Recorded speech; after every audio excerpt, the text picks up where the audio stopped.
Halo pemirsa, kuasa hukum keluarga Brigadir Joshua laporkan dugaan pembunuhan berencana dan penganiayaan ke Barreskrim Polri dan minta jasad diotopsi ulang. Sementara Putri Chandrawati, istri Irjen Verdi Sambo, ajukan perlindungan ke Lembaga Perlindungan Saksi dan Korban. Saya, Raisa Nadia, kita jumpa lagi di program Berita Kriminal. Bersama kita akan mengungkap dunia kejahatan dengan berbagai laporan kriminal dalam Sergap.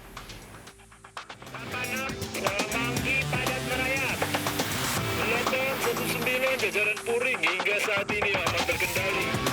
86, bantuannya 87 jajaran kuda. 86. Diduga selanggas rumah makan bocor, belasan kios di Terminal Induk Bekasi, Jawa Barat terbakar. Para pedagang panik mengevakuasi barang dagangan. Seorang pegawai rumah makan terluka bakar.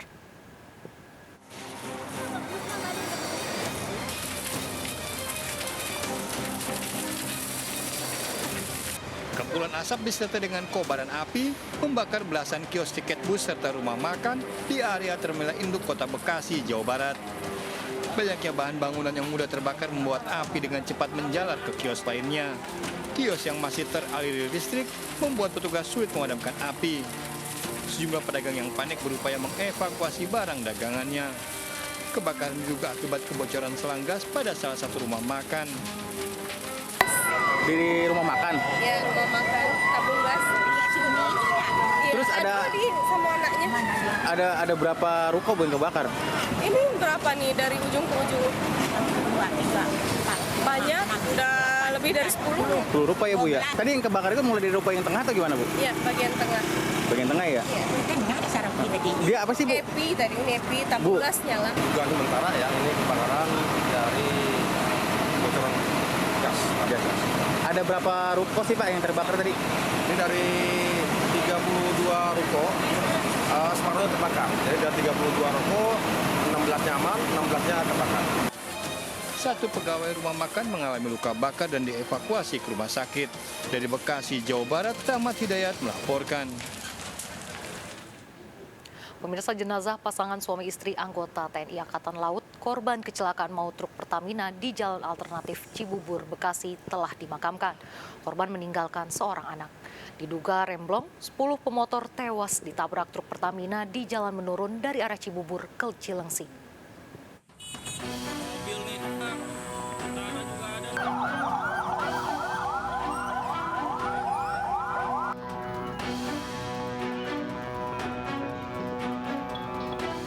Duka menyelimuti saat jenazah anggota TNI AL Peltu Suparno dan Priastini istrinya dimakamkan secara militer dalam satu liang lahat di Taman Pemakaman TNI AL, Desa Sukamanah, Jonggol, Kabupaten Bogor, Selasa siang. Pasutri ini merupakan 2 dari 10 korban tewas akibat kecelakaan maut truk tangki Pertamina di jalur alternatif Cibubur, Bekasi, Senin sore. Korban meninggalkan seorang anak. Sosok Peltu Suparno dikenal sebagai pribadi yang baik dan pekerja keras. Orangnya memang bagus sekali, sangat kerja keras. Terus kalau dikasih kerjaan langsung diakui, langsung. Jadi menurut saya beliau orang yang baik. Pihak Pertamina dan Jasa Marga mendatangi rumah duka untuk memberikan santunan pada ahli waris. Untuk seluruh korban kita akan sampaikan santunan sebagaimana yang kami sampaikan kemarin. Kami upayakan untuk jenazah yang akan dimakamkan, kita akan berikan bantuan untuk semua korban. Kita berikan yang terbaik. Karena ada kecelakaan nih. 10 pengendara motor tewas setelah ditabrak truk tangki Pertamina di Jalan Raya Transyogi Cibubur, Jawa Barat, Senin sore. Sejumlah motor korban hancur dan masuk ke kolong truk. Truk tangki hilang kendali di jalanan menurun dan menabrak sejumlah kendaraan sekitar 100 meter dari perempatan lampu merah. Diduga truk tangki mengalami remblong saat melaju dari arah Cibubur ke Cilengsi. Dari Bogor, Jawa Barat, Cahyat Supriyatna, iNews melaporkan. Pemirsa, duka menyelimuti pemakaman pengemudi ojek online korban kecelakaan maut truk Pertamina di Cibubur, Jawa Barat. Orang tua korban mengetahui anaknya tewas setelah mengenali plat nomor motor anaknya di tayangan televisi.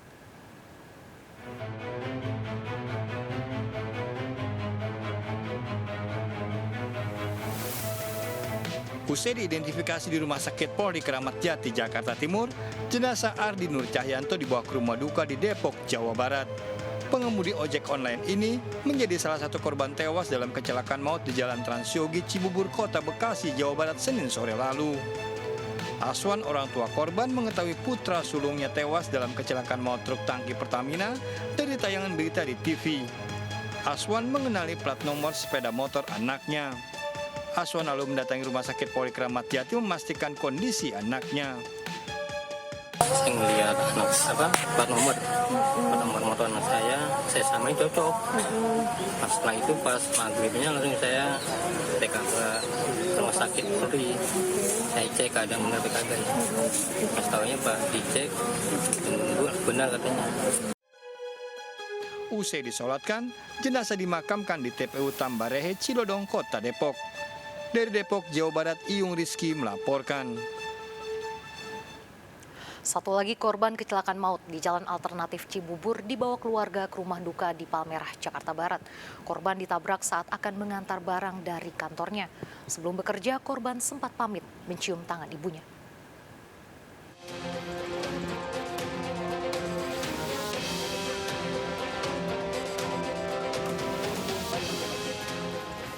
Jenazah Muhammad Ruslan, 43 tahun, korban kecelakaan maut di Jalan Alternatif Transyogi, Bekasi, tiba di rumah duka di Palmerah, Jakarta Barat. Kecelakaan terjadi saat korban dalam perjalanan mengantar barang dari kantornya menuju kawasan Cibubur. Senin siang lalu, HP korban masih aktif hingga pukul 12 malam. Keluarga masih mencari keberadaan korban hingga mengetahui kabar duka dari media sosial. 2 itu masih aktif nomor. Nah pas jam 3 atau jam setengah 4 itu cuma checklist 1. Bosnya juga udah bingung kok nih orang kemana gitu nyariin. Sampai jam 5, jam 10, jam 11 itu teleponin kok nggak aktif-aktif gitu. Nah pas paginya tadi kira-kira jam 8 atau jam 9 dia ngeliat di media sosial ternyata ada daftar atas nama Muhammad Ruslan. Jenazah korban akan dimakamkan di TPU Kemanggisan Pulo, Jakarta Barat. Korban meninggalkan seorang anak perempuan berusia 10 tahun. Dari Jakarta, Miftahul Gani melaporkan. Sopir dan kernet truk Pertamina ditetapkan sebagai tersangka kecelakaan maut di kawasan Transyogi Cibubur, Bekasi, Jawa Barat. Akibat kelalaian kedua tersangka, 10 orang tewas dan puluhan lain luka-luka.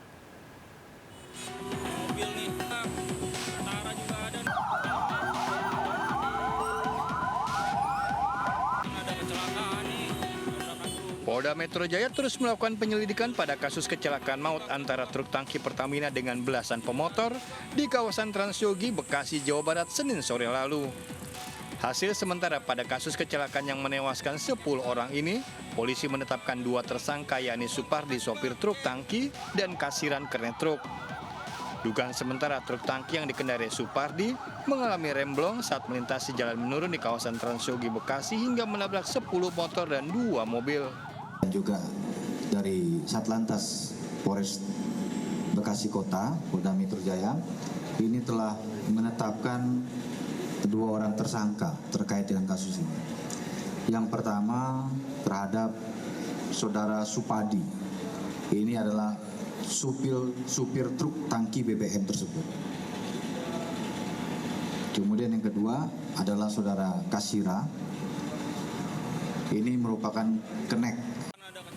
Untuk mengetahui kronologi penyebab kecelakaan, kedua tersangka menjalani penyidikan di Subdit Gakum Polda Metro Jaya.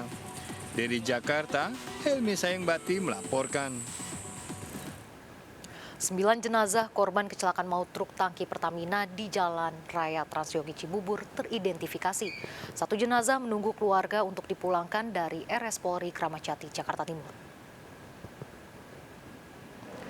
9 jenazah di RS Polri Kramat Jati, Jakarta Timur telah teridentifikasi.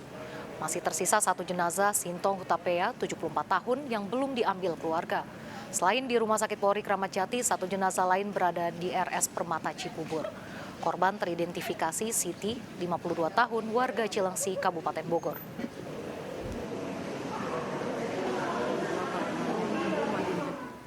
Tim Komite Nasional Keselamatan Transportasi atau KNKT mendatangi lokasi pasca kecelakaan maut di Jalan Transyogi Cibubur, Jawa Barat.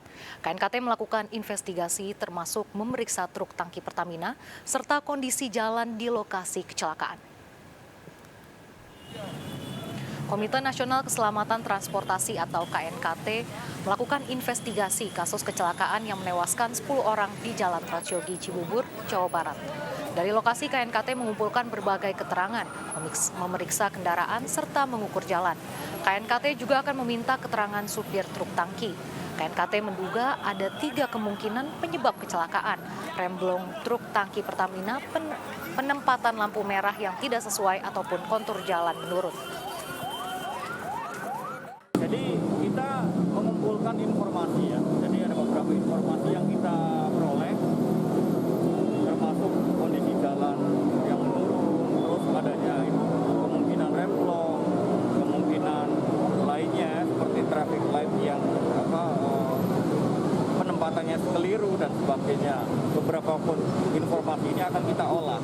Kita akan mengambil data kuantitatifnya, kemudian kita akan buat analisa yang secara saintifik bagaimana kejadian ini terjadi akan mudah. Pemirsa, sebuah mobil terbakar di Kota Medan, Sumatera Utara diduga akibat korsleting listrik. Pengendara selamat setelah mencium bau menyengat bahan bakar.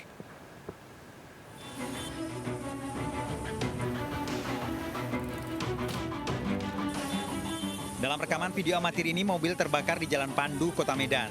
Sejumlah pengendara menghindari lokasi kebakaran mobil atau memutar balik. Pemilik mobil menyadari api muncul saat kendaraan melaju dari arah Jalan Cirebon, Kota Medan. Langsung sigap, alhamdulillah sigap masyarakat di sini langsung menangani api itu, langsung mengambil racun api, polisi juga langsung datang membantu, semuanya membantu, bahu membahu masyarakat di sini. Yang punya toko semuanya membantu masyarakat, keplingnya turun, seluruhnya membantu agar ini bisa dipadamkan. Dan api padam setelah warga sekitar memadamkan dengan peralatan seadanya. Mobil dibawa pemiliknya ke bengkel terdekat. Dari Kota Medan, Sumatera Utara, Ahmad Ridwan Nasution, iNews melaporkan. Berteduh saat hujan, sepasang kekasih menjadi korban begal di kawasan Cicendo, Bandung, Jawa Barat. Pelaku merampas handphone dan menganiaya korban dengan senjata tajam.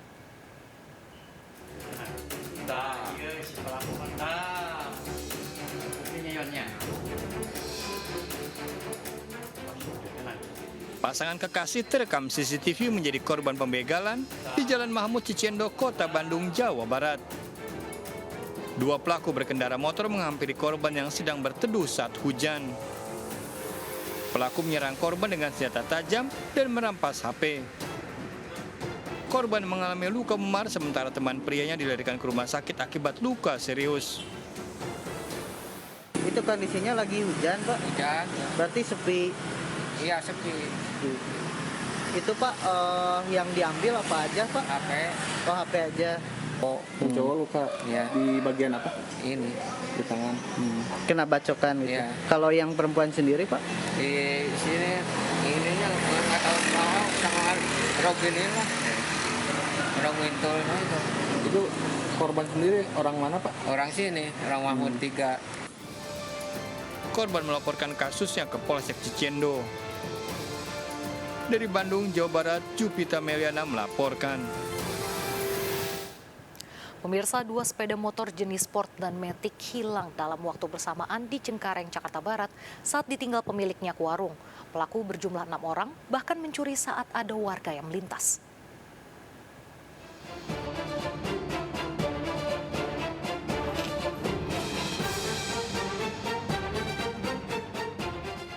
Enam orang dengan 3 sepeda motor terekam CCTV mendatangi sebuah rumah di Jalan Duri Bulan Permata, Cengkareng, Jakarta Barat.